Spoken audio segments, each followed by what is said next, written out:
Herkese merhaba, kanalıma hoş geldiniz. Bugün sizlere çok güzel bir bandana tarifi vereceğim. Bunun için koton ip kullanıyoruz arkadaşlar. Elinizin sıkılığına veya gevşekliğine göre 3 ya da 3,5 numara tığ kullanacağız. İpinizin de inceliğine ve kalınlığına göre bu değişebilir tabii ki. Benim ipim için 3 numara uygun olacaktır. Sizlere 3 numarayla anlatacağım. Başlangıçta sihirli halka ile başlayacağız. Sihirli halkamızı yaptıktan sonra toplamda 5 tane zincir çekiyoruz. 1, 2, 3, 4, 5.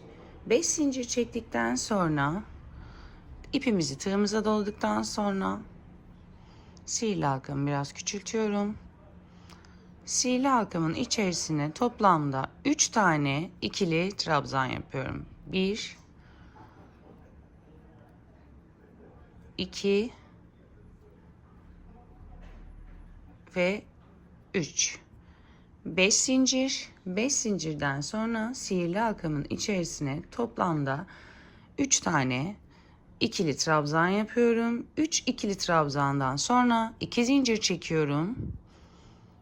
1, 2 ve aynı halkanın içerisine bir ikili trabzan yapıyorum.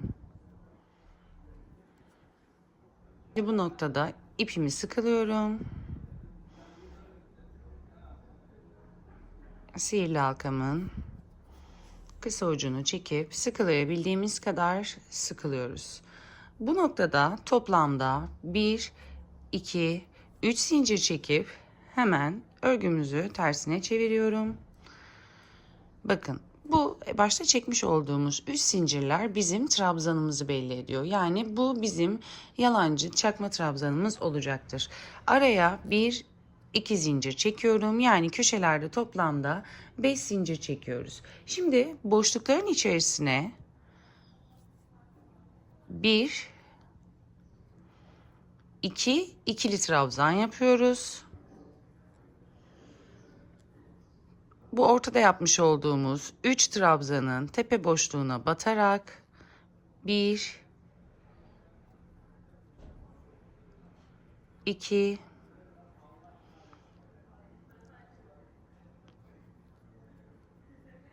3 trabzan yapıyorum. Arada boşluk olmayacak. Yani zincir olmayacak. İpimi tığıma doluyorum. Bakın, burada yapmış olduğumuz 5 zincirlik nokta vardı. Bunun içerisine batarak 1, 2 tane ikili trabzan yapıyoruz. Bu noktada şimdi 1, 2 zincir çekiyorum. Bakın, başlangıçta zincir çekmiştik. 1, 2, 3. Üçüncü zincirin ortasına batıp ikili trabzan yapıyoruz.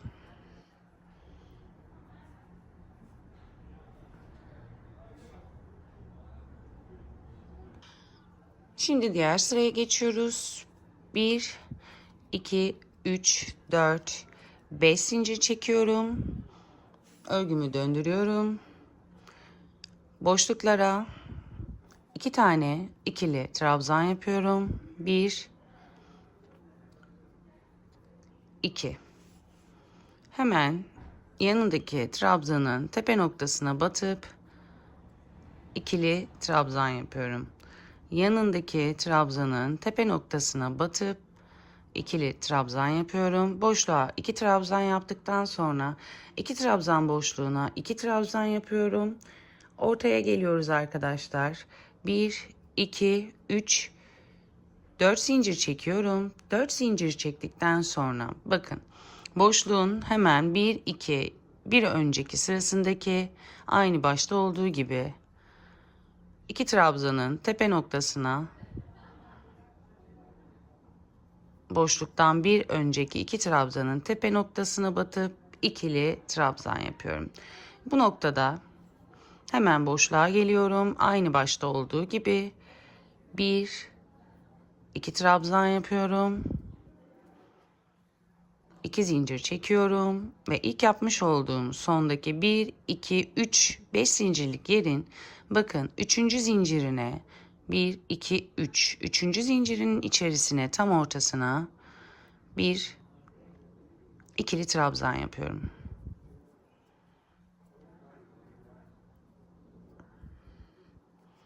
Yavaş yavaş üçgen motifimiz oluşmaya başlıyor.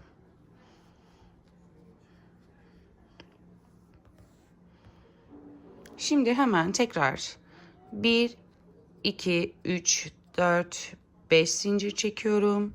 Motifimi çeviriyorum. Boşluğa 1, 2 trabzan yapıyorum. Yanındaki trabzanın tepe noktasına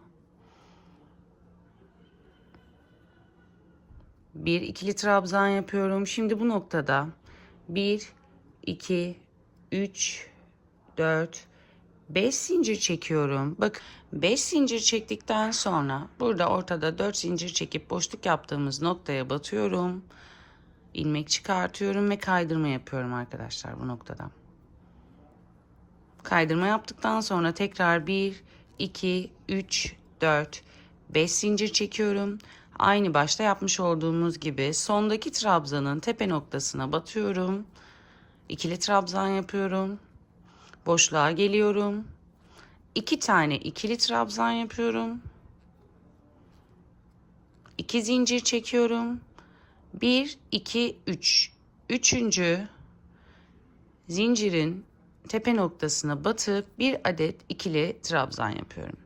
Bakın arkadaşlar bu şekilde ortadaki çiçek motiflerini belirginleştirmeye başladık. Şimdi devam edelim. Şimdi bu noktada toplam yine köşelerde olduğu gibi 2, 3, 4, 5 zincir çekiyoruz. Motifimizi ters çeviriyoruz. Boşluk her zaman 2 tane ikili trabzan yapıyoruz. 2 ikili trabzan yaptıktan sonra bakın 1, 2, 3 tüm tepe noktalarına batarak ikili trabzan yaptım. Hemen burada zincir çekmiş olduğumuz nokta vardı. Buranın içerisine 1, 2, 3 tane ikili trabzan yapıyorum. 1, 2, 3 tane zincir çekiyorum. Atlıyorum diğer boşluğa. 1, 2, 3 tane ikili trabzan. Şimdi buradaki trabzanların tepe noktalarına birer tane trabzan batıyoruz. Çift trabzan yapıyoruz. Sonuncusuna da batıyorum. Her sıra başlangıcında olduğu gibi boşluğa geliyorum. 2 tane ikili trabzan yapıyorum. 2 zincir çekiyorum. 1, 2, 3. Üçüncü zincirin tepesine batıp bir ikili trabzan yapıyorum. Bakın şu an ortadaki çiçek motifimiz oluşmaya başladı. Şimdi hemen diğer sıraya geçiyorum. Yine aynı köşelerde hep yapıyoruz bunu arkadaşlar. 2, 3, 4, 5 zincir örgümü çeviriyorum. Boşluğa 2 tane ikili trabzan yapıyorum.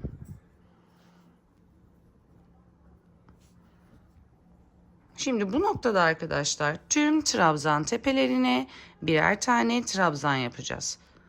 Hemen gelelim. Bütün trabzanların tepe noktasına batarak ikili trabzan yapıyoruz. İlk çiçeğimizi oluşturduk. Şimdi artık yukarıya çıkıp diğer çiçeğimizi oluşturacağız. Şu an bu sıranın tümüne çift trabzan yapıyoruz.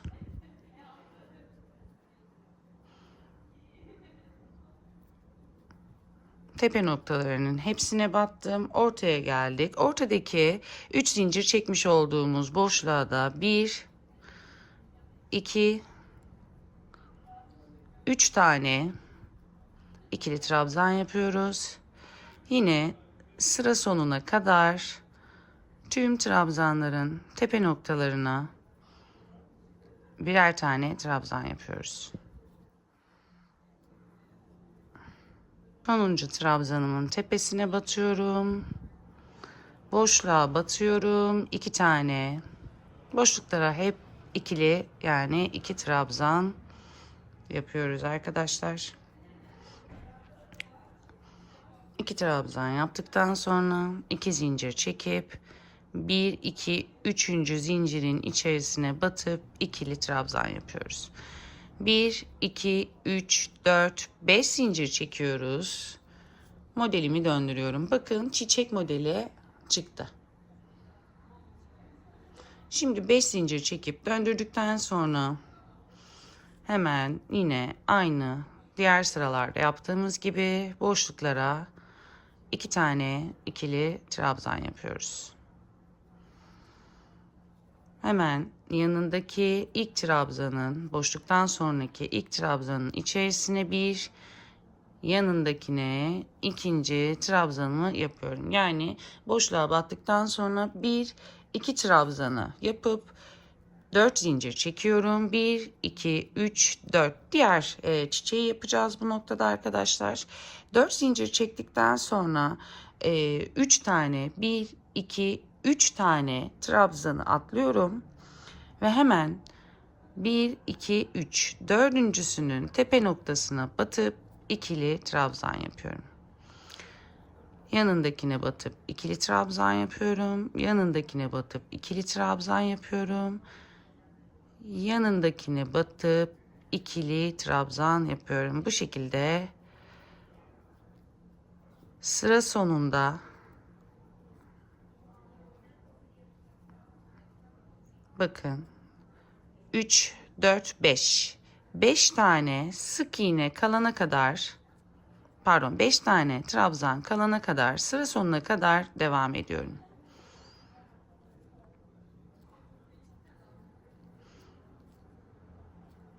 Eşit olması gerekiyor arkadaşlar. Bakalım 1, 2, 3, 4, 5. Üçüne daha batıyorum. Şimdi diğer çiçeğimizi yapacağız. 1, 2, 3, 4, 5. Buna da batıyorum. Evet. Sıra sonunda 5 tane sık iğne trabzan kalana kadar devam ettik. 1, 2, 3, 4 zincir çekiyorum arkadaşlar. Hemen bakın 1, 2. Arada 1, 2, 3 tane atlamıştım. 1, 2, 3 tane atladım. Hemen 4 zincirden sonra 3'ü atlayıp 4'üncüye batıp ikili trabzan yapıyorum. Yanındakine batıp ikili trabzan yapıyorum. Boşluğa geliyorum. 1, 2 trabzan yapıyorum. 2 zincir çekip zincirin 3. zincirin içerisine bir adet ikili trabzan yapıyorum. 1, 2, 3, 4, 5 zincir çekip modelimi döndürüyorum. Boşluğa 2 tane ikili trabzan yapıyorum. Oldukça basit aslında arkadaşlar. Şimdi aynı aşağıda yapmış olduğumuz burayı yapıyoruz arkadaşlar. Yani 2 trabzan yapıyorum. 2 trabzandan sonra hemen 1, 2 tane boşluğun yanındaki 2 tane batıyoruz. 1, 2, yani toplamda boşlukla birlikte 4 tane trabzan yaptıktan sonra, pardon, 3 tane trabzan yapıyoruz. Boşluğa battım. Yanındakine ilkine bir tane battım. Şimdi bu noktada aşağıda yapmış olduğumuz gibi toplamda 1, 2, 3, 4, 5 tane zincir çekiyorum. 4 zincirlik boşluğa batıp kaydırma yapıyoruz. 1, 2, 3, 4, 5 tane zincir çekiyorum. Hemen 3 atlayıp arkadaşlar 1, 2, 3 atlayıp dördüncüsüne batıp ikili trabzan yapıyorum. Bakın çiçek modelim ortaya çıktı. Şimdi devam edelim. Evet bakın geldim. 1, 2, 3, 4, 5 zincir çekip trabzan yapmıştık. Şimdi hemen mantığı anlatacağım size arkadaşlar. Devam edelim. Buradaki mantık ne aslında biliyor musunuz? Hemen bir önceki sıraya bakın. Sürekli videoyu açıp bakarak izlemenize gerek yok. Belki bir iki kere izlersiniz. Daha sonra bunu anlarsınız. Devam edelim. Sık iğne yapıyor, trabzan yapmaya devam ediyoruz. 1, 2, 3 tane boşluk kalana kadar. 1, 2, 3.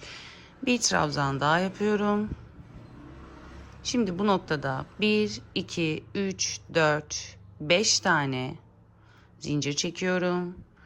Burada 4 zincir çekmiş olduğumuz boşluğa kaydırma yapıp 1, 2, 3, 4, 5 zincir çekiyorum. Bakın başta ne yapmıştık? 2 tane boşluğa bir tane de yanındaki sık iğneye batmıştık. Yani burada atlıyoruz bunları. Bir tane son sık iğneye batıyorum. Hemen boşluğa geliyorum. 1, 2 trabzan yapıyorum. 2 zincir çekiyorum. 1, 2, 3. zincirin içerisine batıp ikili trabzan. Bir dakika tam düzgün batamadım arkadaşlar. 3. trabzan boşluğunun tam ortasına batıp ikili trabzan yapıyorum. Şimdi 3, 4, 5. Hemen size buradaki ana mantığı anlatayım arkadaşlar. Şimdi bu iki sırayı yani iki çiçek sırasını hatta bir tanesini bile yaptıktan sonra mantığını anlayacaksınız. Köşelerde her zaman 5 zincir çekiyoruz. 3 zinciri bizim ilk trabzanımız sayılıyor. 2 tanesi araya atmış olduğumuz 2 zincir. Şimdi şöyle yapıyoruz. Bu bizim birinci temel kuralımız. İkincisi arkadaşlar çiçek motiflerini hep aralarına yani çiçek yaptık araya bir sıra boşluk yaptık. Yani çiçek yaptıktan sonraki sırada tüm trabzan tepelerinin içerisine birer tane trabzan yapıp ara boşluğa da 1, 2, 3 tane trabzan yapıyoruz. Yani arkadaşlar bakın bu ara boşluklara hep 3 tane trabzan yapacağız. 3 adet ikili trabzan yapacağız. Bu 3. kuralımız. Ne demiştik? 5 zincir olacak köşelerde. Çiçek motif hep bir çiçek, bir sıra düz, bir çiçek, bir sıra düz. Yani şimdi çiçeğimin ikincisini yaptım. Bakın ikinci çiçeği yaptım. Bu sırayı dümdüz öreceğiz. Ve hep yaparken mesela burayı düz yaptınız. Çiçek sırasına geldiniz. Çiçek sırasında hep şunu baz alın arkadaşlar. Bakın. Çiçek sırasından sonra biz hep şunu yapacağız. Arkadaşlar çiçeğin ilk alt noktasını yaparken her zaman boşluğa 2 battıktan sonra ilk 2 tanesine batacağız. Burada da bakın boşluğa 2 battıktan sonra 2 trabzana muhakkak batıp 3, 4, 5.'ye o boşluğu yapacağız. Her zaman bakın bir sıra düz ördükten sonra çiçeğin altındaki noktayı belirtirken boşluğa 2 battıktan sonra çiçeğin alt sırasında hep önceki 2 sonraki 2 sıra yani 4 4 olacak. Çiçekten önce muhakkak bu olacak. Başlangıçtan bahsediyorum. Bakın ikinci boşluklara gelindiğinde de her zaman boşluğa 2 yanındakine 1 olacak. Yani bu geniş kısımda da öyle olacak. Boşluğa 2. Boşluğa 2'yi her zaman batıyoruz. Bu arada zaten bunu artık 5 zincirden sonra boşluğa 2 trabzan kesin yapıyoruz. 2 trabzandan sonra muhakkak bir tane batıyoruz. Ondan sonra 5 zincirlik yan çiçeklerimizin yan boşluklarını yapacağız. Şimdi ben sizinle bir çizelge paylaşıyorum. O çizelgeyi isterseniz ekran resmi alın. Ona göre yapın. Tamamıyla bu çizelgede nereye ne batacağınız gözükmektedir.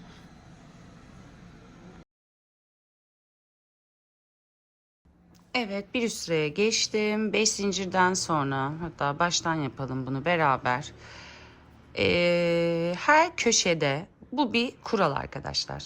1, 2, 3, 4, 5 zincir çektikten sonra örgümüzü ters çevirip boşluklara hep 2 tane ikili trabzan yapacağız. Şimdi bu sırada bizim üst çiçeğimizi yapacağız. Hemen yanındaki ilk trabzana batıyorum. Aşağıda ne yapmışız bakın. Hepsine batmışız. Hemen hiç videoyu tekrar açmanıza gerek yok. Bir unuttuysanız bir alt sırada ne yaptığınıza bakın. Bakın tüm trabzan tepelerine birer tane trabzan yaptım. Boşluklara da 1, 2, 3 tane trabzan yapıyorum. 1, 2, 3 zincir çekiyorum. Üst çiçeğimi yapıyorum. Diğer boşluğa atlıyorum. 1, 2, 3 trabzan yapıyorum. Şimdi bu noktada bakın tüm trabzan tepelerine birer tane sık iğne yapacağım.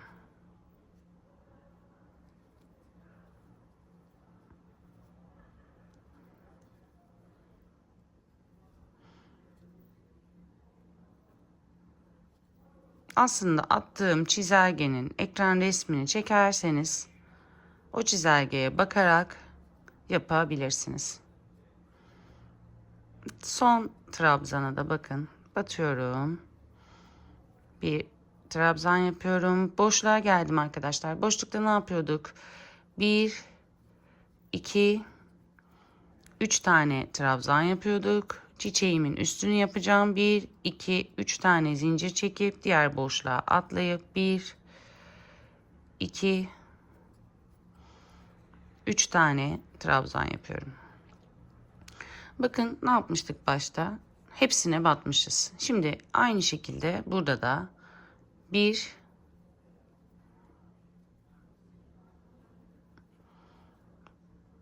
2, bütün trabzan tepe noktalarına batarak boşluğa geldim. Oraya da 2 trabzan yaparak zaten köşeler kuraldı demiştim. 2 zincir. 3. zincirin içerisine ikili trabzan. Evet bakın. Diğer çiçeğim de şu an oldu. Birinci, ikinci bu şekilde gideceğiz hep arkadaşlar. Yani burada farklı hiçbir şey yapmıyoruz. Şimdi ne yapmışız? Bakın çiçek bittikten sonra tüm sıraya ikili trabzan yapmışım. Orta 3 zincirlik boşluğa da 3 tane ikili trabzan yapmışım. 1, 2, 3, 4, 5. Şimdi boşluklara 2 tane, tüm trabzanların tepe noktasına batarak birer tane trabzan yapıyoruz. İkili trabzan yapıyoruz. 3 zincirlik boşluğa 3 tane. Hepsine tek batıyoruz arkadaşlar. Burada çiçek yapmıyoruz. Boşluklara da 3 batıyoruz. Bu şekilde yapalım. Sıra sonunda buluşalım. Evet bakın şimdi ikinci sıra çiçeğimizi yaptık. Bir sıra bütün trabzan boşluklarının üzerine, tepesine birer tane trabzan yaptık. Ara boşluklara 3 tane trabzan yaptık ve hemen dönüyoruz bir sonraki çiçeğimize. 1, 2, 3, 4, 5 tane zincir çekip dönüyoruz. 1, 2 tane boşluğa trabzanımızı yaptıktan sonra hemen aşağıya bakalım. İlk boşluklarda, çiçek boşluklarında ne yapıyorduk? 2 batıyorduk arkadaşlar. Yani 2 batıyorduk derken boşluğa 2 tane hep batıyorduk. Bunu biliyorsunuz. Bir, bakın, birinci trabzan tepesine 1, 2 batıyorduk. Sonra 1, 2, 3, 4 zincir çekiyorduk. Bakın buradaki alttaki çiçeğimizi yapmak için 4 zincir çektikten sonra 1, 2, 3 atlayıp bakın dördüncüsüne batıp ikili trabzan yapıyorduk. Yani şaşırdığınız noktada hemen aşağıya inin. Aşağıda ne yaptığınıza bakın. Yani aşağıda ne yapıyorduk? 4 zincir çektikten sonra 1, 2, 3 atlıyorduk arkadaşlar. Şimdi ortalara 13 tane, yani bakın şuradan bahsediyorum. Bu boşluktan sonra aradaki trabzan sayımız hep 13 olacak arkadaşlar. Bu trabzan sayımız 13 olacak. 13 tane trabzan yapıyoruz. 2, 3, 4, 5, 6,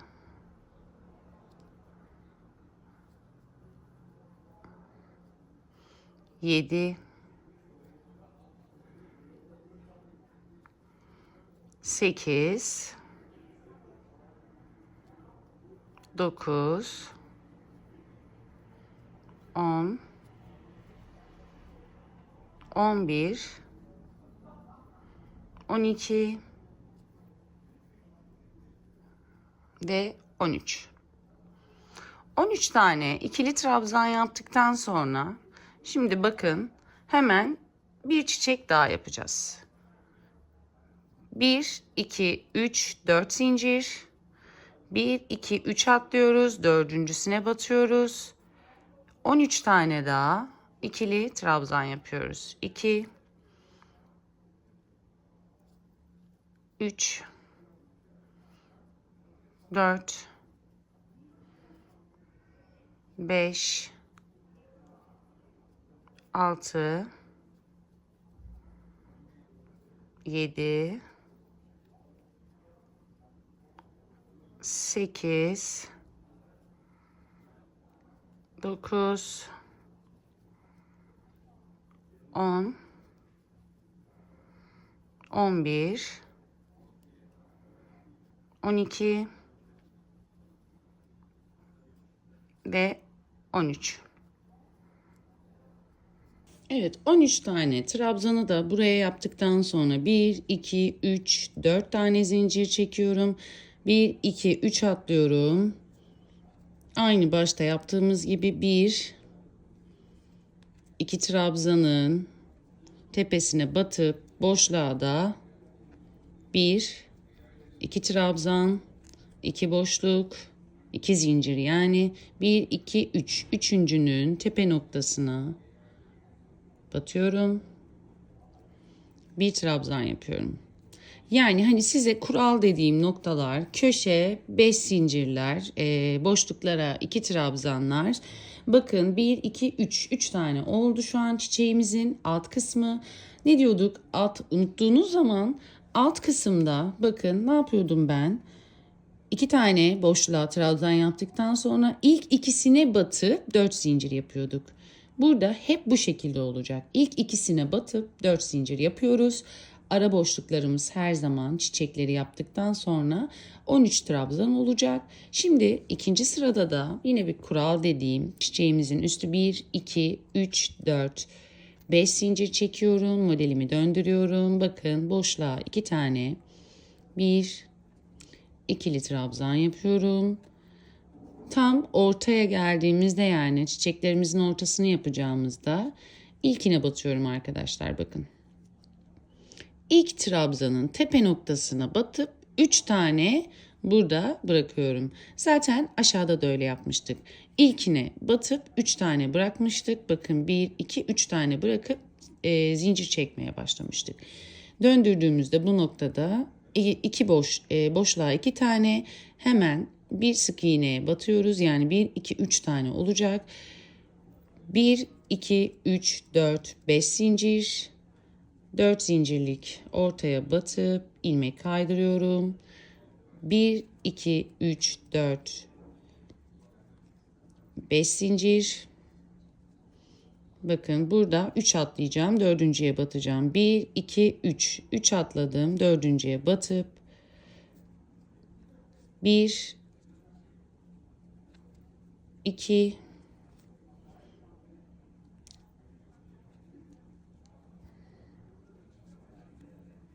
3 4 5 6 7 tane battım. Son 3 kalana kadar demiştik. 1 2 3 tane kaldı. 1 2 3 4 5 zincir çekiyorum. Boşluğa batıyorum. İlmek kaydırıyorum. 1 2 3 4 5 zincir çekiyorum. 1 2 3 atlıyorum. Dördüncüye ikili trabzan yapıyorum. 1 2 7 trabzan yapmamız gerekiyor. 3 4 5 6 7. Bakın 1 2 3 tane kaldı. 1 2 3 4 5 zincir çekiyorum. Ortasına batırıyorum. İlmek kaydırıyorum. 1 2 3 4 5 zincir çekiyorum. 1 2 3 atlıyorum arkadaşlar. Dördüncüye batıp ikili trabzan yapıyorum. Boşluğa 2 tane ikili trabzan, 2 zincir, 1 2 üçüncünün tepe noktasına, üçüncü zincirin tepe noktasına batıp bir ikili trabzan. Evet, bakın bu çiçeğim de oldu. Şimdi üstünü yapacağım. Yani arkadaşlar, çiçeklerin arasında 1 2 3 4 5 6 7 tane sık iğne oluyor. Bakın alt kısımlarda 13 tane. Alt yuvarlaklarda, burası çok önemli. Alt yuvarlakların arasında 13 tane trabzan olacak. Üst çiçeklere, yani ortaya geldiğinizde hep 7 tane olacak arkadaşlar. Bu çok önemli. Aslında mantık hep böyle devam edecek. Altı yaparken hep arada 3'er tane trabzan bırakıyorduk. 6 yaparken başta 2 tane batacağız. Yani 3 tane kalacak şekilde. Üstü yaparken de yine 3 tane kalacak şekilde ayarlayacağız boşlukları. Üstü yaparken çiçeğin ortalarında hep 7 tane, ilk yuvarlakları yaparken de 13 tane ikili trabzan olacak. Bu sırayı da yapayım.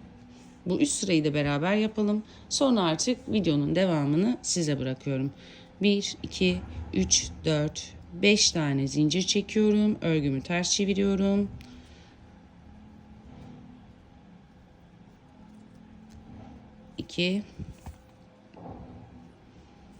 Bakın, ne yaptığınızı unuttuğunuz zaman ben de onu yapıyorum. Hemen alta girin. Bakın burada çiçeğin üst noktasını yaparken ne yapmışsınız? Hepsine batmışız arkadaşlar, görüyor musunuz? Boşluğa battıktan sonra hep buna bakın. Boşluğa battıktan sonra buradaki 3 trabzanın tepe noktasına da trabzan yapmışız.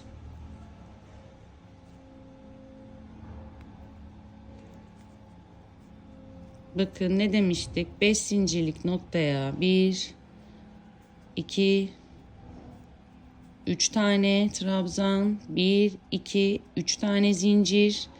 Gelelim hemen diğer boşluğa. 1 2 3 tane trabzan.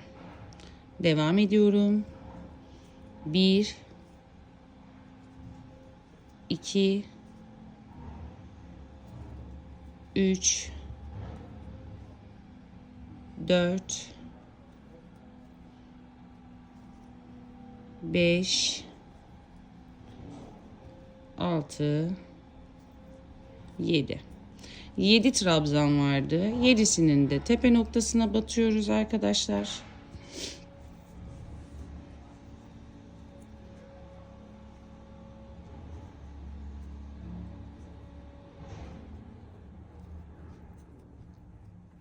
Boşluklara 3 tane 1 2 3 zincir, yine geldim diğer boşluğa 1 2 3 trabzan. Bu 7 trabzanın hepsine de batıyoruz. Trabzan yapıyoruz.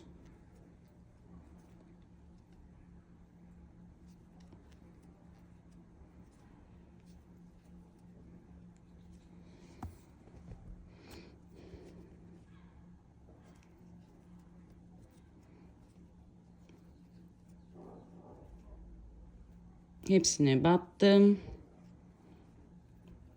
1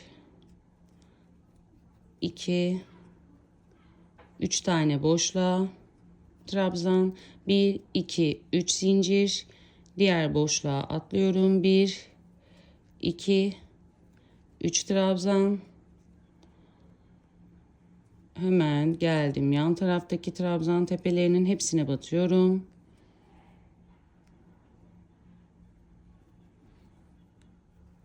2 zincirlik boşluğa 2 tane trabzan, 2 zincir, 1 2 1 2 üçüncü boşluğun tepesine batıp bir tane ikili trabzan. Bakın arkadaşlar, işlemimiz bitti. Şu aralarda da galiba 13 3 6 9 10 11 12 13, aynen bu aralarda da aynı burada olduğu gibi bakın doğru oldu. 13 tane ikili trabzanımız oldu. Mantık bu arkadaşlar. Bu şekilde yukarıya doğru devam edeceğiz. Şimdi bu sırada tüm trabzanların tepe noktasına birer batacağız. Sonra tekrar çiçek yapmaya devam edeceğiz. Hep bu mantıkla devam edelim. Takıldığınız yerde hep aşağıya bakın. Nasıl başlamışım? Mesela ben buranın trabzan sırasını yaptım. Hepsine tek battım. Şimdi benim bu boşluğu yapmam gerekiyordu. Ben bu boşlukta ne yapmışım? Hemen geliyorsunuz yukarıya arkadaşlar. Buraya bakın. Boşluğa 2, zaten bunlar kural demiştim. Bakın alt tek boşluklarda ne yapmışım? 2 batmışım, 3 atlamışım. Sonra 13 tane trabzan yapmışım. Sonra yine 3, yani hani daha da uzun olduğu için söylüyorum. Yine 3 tane atlıyorsunuz. Boşluğunuzu yapıyorsunuz. Daha sonra işte atıyorum yine aynı şekilde 4 tane çiçek yapacaksınız diyelim. 13 tane trabzan muhakkak yapıyorsunuz. Sadece 1, 2, 3, 4, 5, 6, 7. Bakın 13'ten sonra ikinci yuvarlaklarda 3 trabzan atlamışım. 7 tane batmışım. 3 trabzan atlamışım. Çiçeklerimi yapmışım. Bu alttaki sayılarla hep aynı devam edecek. Şimdi olması gereken sıraya kadar çıkalım. Sıra sonunda kenar köşeleri yapmak için buluşalım. Evet, modelimin bakın şu anda gösteriyorum sizlere. Sonunu da yaptım. Toplamda 1, 2, 3, 4, 5, 6 tane çiçek modelim oldu. Hiçbir fark olmadı. Aynı şekilde aşağıdaki deseni yukarıya doğru taşıyacağız. Şimdi kenarlara pıtırcıklar yapacağız. Bunun için de bakın burada ikili trabzan yapıp tamamıyla bandana modelim bitti. Şimdi hemen hiç zincir çekmiyorum bakın. Direkt trabzan boşluğuna batıp ilmek çıkartıp 1 2 3 tane sık iğne yapıyorum. Hemen yandaki trabzan boşluğuna atlıyorum. Bir tane sık iğne yapıp 1 2 3 tane zincir çekiyorum.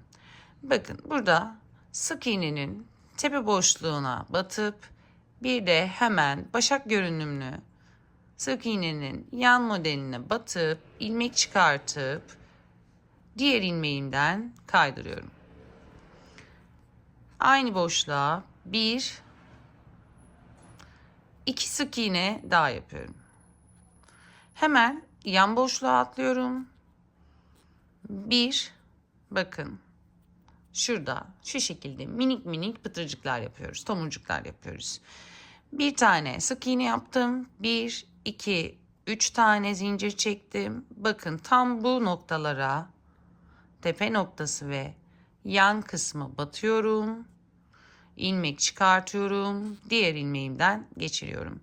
Aynı boşluğa 1, 2 tane sık iğne yapıyorum. Yani yan trabzan boşluklarında toplamda 3 tane sık iğne olacak. Ama her sık iğnenin birincisinde küçük bir pıtırcık yapacağız. Dilerseniz pıtırcıkları bu kadar sık aralıklarla değil de atıyorum şu şekilde yapabilirsiniz. Birinci pıtırcığı yaptım. İkinci trabzan boşluğunu atladım. 1, 2, 3 tane sık iğne yaptım. Yan boşluğa atladım. Bir tane sık iğne yaptım. 1, 2, 3 tane zincir çektim. Bakın bu noktaya batıyorum. İlmek çıkartıp diğer ilmeğimden kaydırıyorum. Hemen aynı boşluğa 2 ve 3. sık iğneyi de yapıyorum. 1, 2, 3 tane sık iğne. Yan boşluğa 1 sık iğne. 1, 2, 3 tane zincir. Bu noktalara batıyoruz. İlmek çıkartıyorum. Diğer ilmeğimden kaydırıyorum. Aynı noktaya 1 ve 2. Dilerseniz bu şekilde de yapabilirsiniz. Ben bu şekilde yapacağım. Zaten delikli, hareketli bir motif kullandık. O yüzden pıtırcıkların çok sık sık olmasını istemiyorum. Bu şekilde köşeye kadar, en uca kadar gelelim. Burada buluşalım arkadaşlar. Bu şekilde aşağıya doğru devam edelim. Evet, bakın köşeye kadar geldim. Bu köşeye kadar geldikten sonra bakın 1, 2, 3 zincir bu boşluğa sık iğne yaptım. Şimdi hemen bu tam sihirli halka kısmına tam ortaya batıyorum.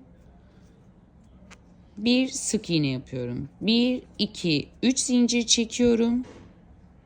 Bu noktada kaydırma yapıyorum. Şimdi hemen yan tarafa geçip 1, 2,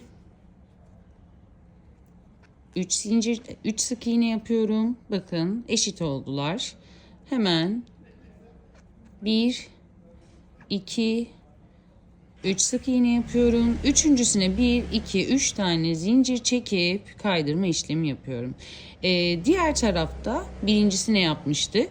Bu tarafta 1, 2, 3 sık iğne, yan trabzan boşluğunu atlıyorum.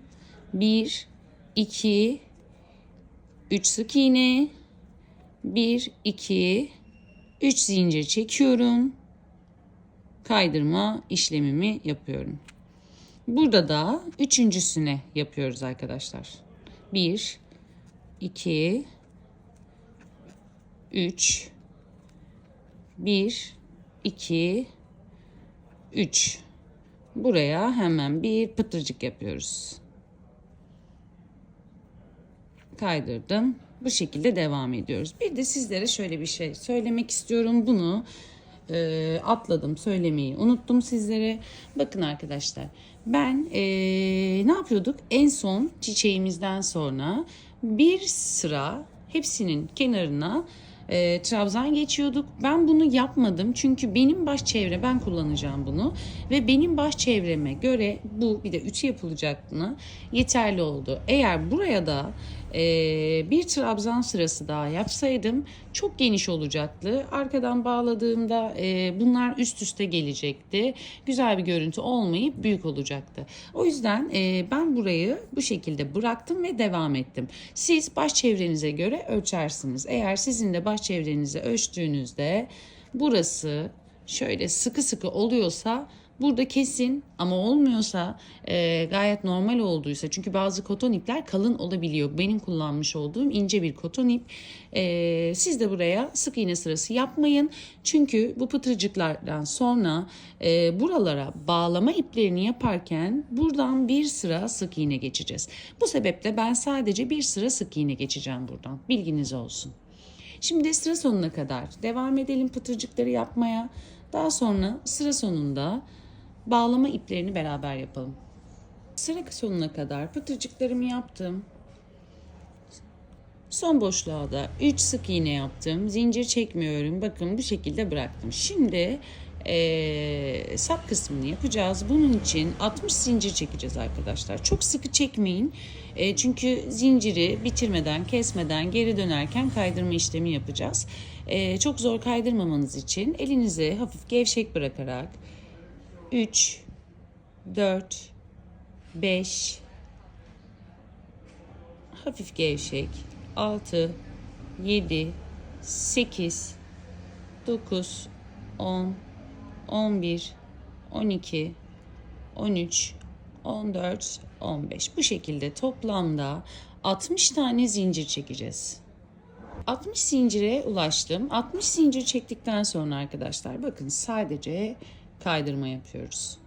Kaydırmaları da nasıl yapacağız? Hemen şu şekilde, net gözüküyor mu? Batıyorum tek kanadına, ilmek çıkartıyorum. Diğer ilmeğimden kaydırıyorum. Tek kanadına batıyorum. İlmek çıkartıyorum. Diğer ilmekten kaydırıyorum. Tek kanadına batıyorum. İlmek çıkartıyorum. Diğerinden kaydırıyorum. Bu şekilde sıra sonuna kadar tek kanada batıp kaydırma işlemi yapıyoruz arkadaşlar. Sıra sonuna kadar bu şekilde kaydırma yaparak gelelim ve sıra sonunda buluşalım.